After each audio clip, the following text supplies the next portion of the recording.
sunny Saturday, almost the end of the daylight hours here. Not quite, but almost.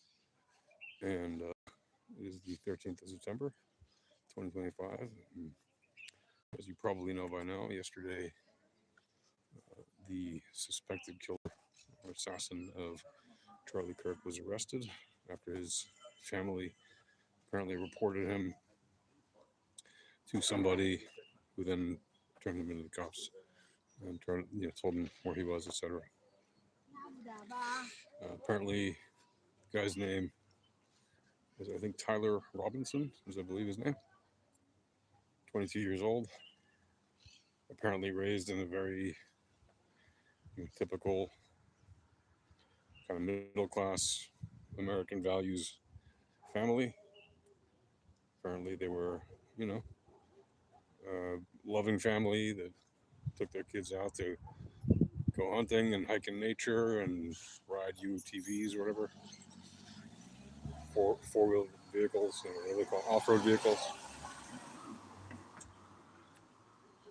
Apparently, his parents were, I guess, Republican or something. And there's photos of him wearing a Trump shirt. I don't even know if that's real or not.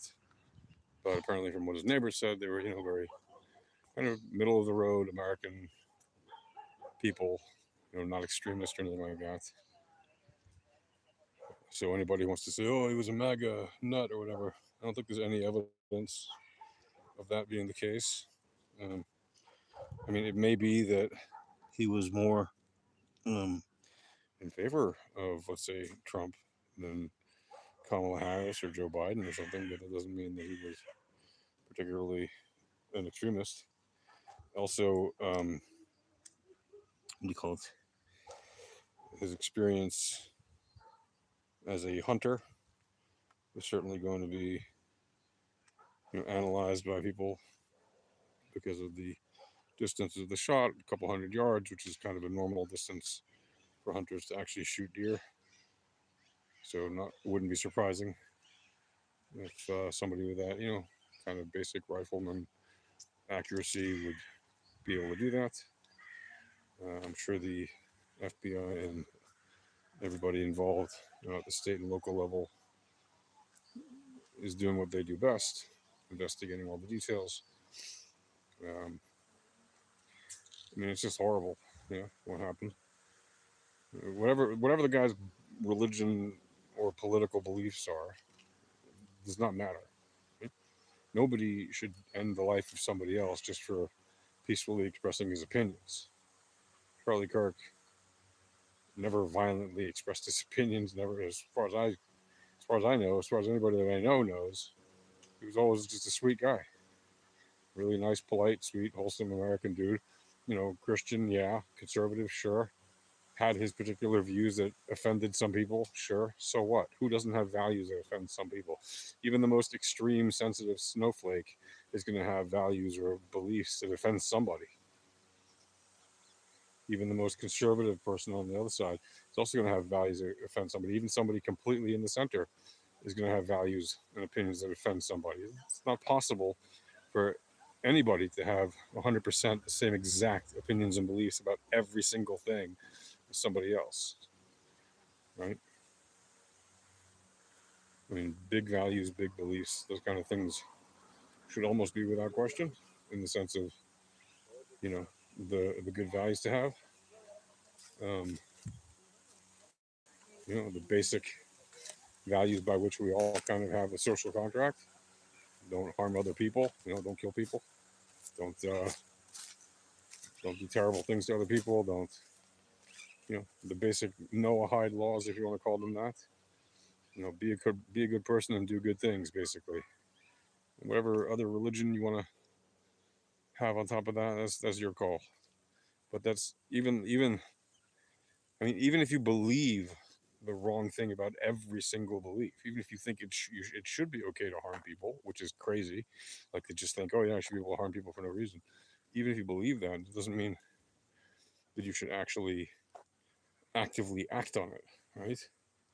You shouldn't actually harm people, even if you believe that it should be okay. Of course, it's not okay. But even if you're crazy enough to believe that, yeah, it still shouldn't be something you actually do. And that's exactly what the killer did. Whoever the killer was, I mean, that'll be borne out as the investigation plays out, and as the you know if there's a trial plays out, and all that will come out. But and I really don't like to jump to conclusions. Oh, we got him. We know we got. Okay, we know that the law arrested somebody who apparently admitted to it to some people, including maybe members of his own family, and that one of the members of his family told somebody who had some kind of, I don't know, either just called the sheriffs or whatever, or called somebody else. I don't know what. But there was a referral there. It wasn't like the person in his family just directly went to the cops. Now, what's interesting is apparently the father of the suspect is a former sheriff. Actually, if you did not know that, that may be of interest, a point of interest to you. So you know, just goes to show, right, that just because you may have demonstrated good actions, even for an entire career or for some years or who knows what, that doesn't say anything about other people, even if they're close to you. I mean, sure, yes, you could say, generally speaking, good people raise good kids, and good grown-ups raise good kids, and those good kids grow up to be good people. That sure is the statistical norm, but there are obviously deviations from the norm. As you know, I talk about trading a lot, and obviously variance, which is a deviation from the norm, right, from the mean. That's what it's all about. It's all about volatility, standard deviations of returns. What is the deviation from, and what is the return from? It's from the normal distribution. Deviations from the normal distribution mean. Right? And there's other distribution models too, but the expression, right, deviations from the norm. Right? Um, the reason I mention that is just because it doesn't mean that every person who's the son or daughter of some sheriff is automatically now a suspect because of their father's former job or something. No, but it also means that somebody's not automatically immune from suspicion just because their parents or mother or father did some noble kind of career and was a good person and all that. Like there are cases, usually fewer than more, but there are certainly outlier cases like this where you have some kid growing up in a very normal kind of family who then snap in some way from for whatever reason. If it's true that he had casings, shells of bullets that had those things engraved on them or written on them, it certainly is very indicative of some kind of political message being sent, right? Unless those are coincidental and not actually his. Right now, I know there's been suspicion of various forms of evidence. Discord did some investigating and found that he hadn't actually broken any of the terms of service. Like he hadn't actually promoted violence or incited people to it on Discord, and there was no indication that he did so offline either. People, though, apparently from the Discord communities that he was in, indicated that he did somehow tell people certain things, or that he said some things like he had to go pick up a rifle or whatever, which may or may not indicate anything to do with anything. Depends when it was said, who knew. Like if everybody already knew there was a missing rifle, or that the cops had found the rifle, then it's not necessarily evidence, right? If he said that after the fact. Um, but so far, the police apparently feel confident that they caught the right guy, and they think that it's kind of like an open shut case in the sense of they're confident they have him, they're confident he was the only shooter, and they're confident they have the necessary ballistic evidence to proceed further with the investigation and see where it leads to.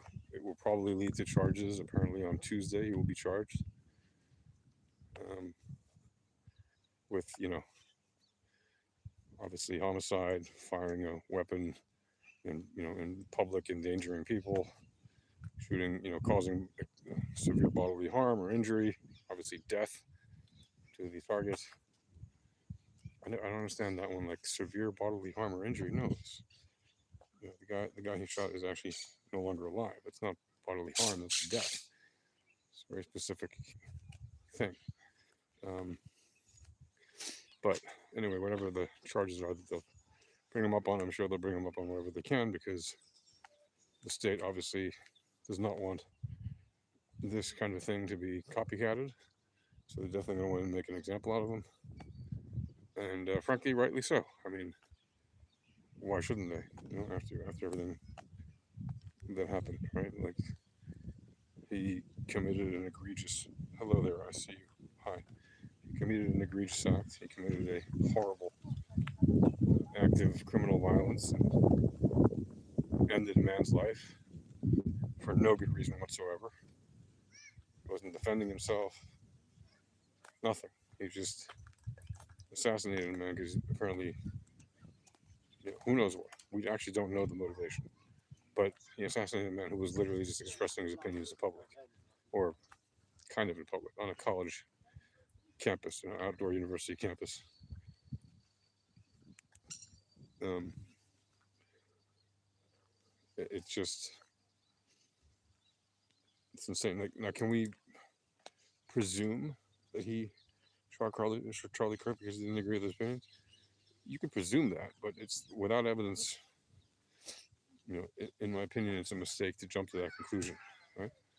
If you're one of the investigators and you've seen the evidence and you know for a fact, and you're one of the prosecutors and you know for a fact, or you're confident you know for a fact, to make a case and go ahead with it because of that, then sure, they might know that. But we, the average lay people who are not investigating, let alone prosecuting the case, um, we really don't have any way to know that, right? And it would be kind of, what do you call it? Very presumptuous to just assume the guy's motivations, right? Like it really is not helpful to do that if you think about it. Like if the average person um, is presumed innocent, then that should be afforded to every person who is a suspect, right? We presume innocence. The presumption of innocence matters a great deal. And so we too, the public, should as well. We should not hang a guy in the court of public opinion. Certainly not when literally the investigation is still ongoing, right? It's way too early to tell. Yeah, I know everybody thinks we got the guy, we got the. There's been multiple cases in history where the cops were sure they got the guy. Even the guy said things that led people to believe it was him, and nobody could understand why anybody would say such a thing. And then they arrest him and all that, and then they find out it actually wasn't that person. That's happened multiple times. So I'm just saying, don't count your chickens before they hatch, right? Maybe it was the guy, maybe it wasn't the guy. What matters is that the process runs its course so they can get to the actual bottom of it and know the actual facts, what they are, right? Because the last thing you want to do is, put the wrong guy behind bars. Um, Now, if it was him, hey man, they got laws in that state. And they got laws, and we have laws in the U.S. If his crimes meet the threshold for the ultimate punishment, and the jury votes that way, and the judge upholds it or whatever, decides to sentence him to that, well, so be it. It's really not for me to tell the state of Utah what to do in this case. Um, I certainly would not be deeply offended if a guy who murdered an innocent man for no reason in cold blood just shot him. If that was, if that was the reason to end the shooter, so to speak. Right? Um,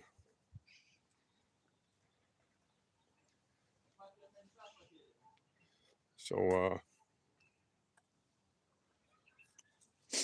Anyway, I just want to let you guys know of what I know, having seen all the various reports that I saw today. I know not everybody has time to always watch the news or read the news contents. I just had it playing in the background while I was doing other things, actually, and heard all these different things about them and read a couple articles while I was doing some other things. Quickly scanned them, saw through all the details, and yeah, it just seems like this is another case of another brutal assassination or murder with a rifle. And in this case, over political opinions is what it appears to be. We don't know for sure, and I don't want to presume that. But all of the preponderance of evidence so far that we have is that. Now, will it turn out to be something different? We'll find out. Meanwhile, obviously, I have to think about his wife and kids, and I hope that they will somehow be able to pass this incredibly difficult time. And I saw a little message that his wife gave on his YouTube channel. And frankly, it was very moving. I mean, it's understandable that it wasn't easy for her to even things just because her husband was just assassinated in front of the world. And apparently she was there. I think her kids were there too. What a horrible, horrible experience that must have been for them all, in addition to obviously everybody else who was there, but especially for his wife and kids. I don't know if his kids actually saw it or anything, but I don't know if they were in town or whatever. But she said, she mentioned how her daughter asked where daddy was, like when her mother came back to see her, wherever she was. And she told her daughter, who was like 3 years old or something, that he went on a walk with Jesus or something like that. He had a busy job to do with Jesus, something like that. So I guess at some point, when the kids find out, it's going to be extremely difficult. I can only imagine. But that's the world we live in. It's awful, and I hope that his wife and kids will get past this. And I know that they also said, or she also said that she wants to continue, the work that he did, continue the foundation he started, all that, or the organization he started. And good on them. I think it's kind of a time that's too early to tell these kind of things, because it's just they're literally grieving. They're in sorrow right now from a horrible thing that happened just a few days ago. Literally, like what, 3 days ago, something like that. So I can tell you here in Israel, a lot of people are moved by what happened and respected that man very much. We respected Charlie Kirk a lot because he stood up and defended our country. He had no obligation to do that, even if he's Christian or even if he's whatever, even if he's an ally of America.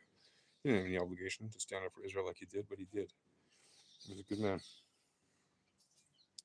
And we miss him. And for that, we hope he rests well in heaven. And hopefully his legacy will be will be good. And he'll be well remembered here by the living who cared about sharing a message of, unity. It doesn't matter what religion you are or whatever. Right? Yes, he was Christian, but he wasn't like trying to force it down people's throat at all. Yes, he wanted American Christians to be more united and to be more Christian and all that. Wonderful. As he should. But he wasn't being forceful about it. He was a very welcoming person, and those are the kinds of friends in the world that are good to have. And he will be sorely missed, absolutely, by Israel. By the majority of people here in Israel, absolutely. There's a few beautiful memorials and murals and sand castles and all kinds of things, tributes to him that have been made here in Israel. You might have seen some of them on social media. It's quite touching. It's a difficult time, honestly, for anybody who knew about him, and just even if you didn't agree with any of his opinions, to say the guy wasn't a decent man is just, I don't know. I know there's people who say, "Oh, he said all these terrible things, or he approved of all these terrible." No, he didn't, as far as I could tell. I mean, anything I've ever seen about him, I never saw him say anything really awful. And maybe he did, and even if he did, it's not a reason in somebody's life. Everybody says awful things sometimes. It happens, even unintentionally. It's not a reason to end their life. Okay, that's it for now, folks. Shalom.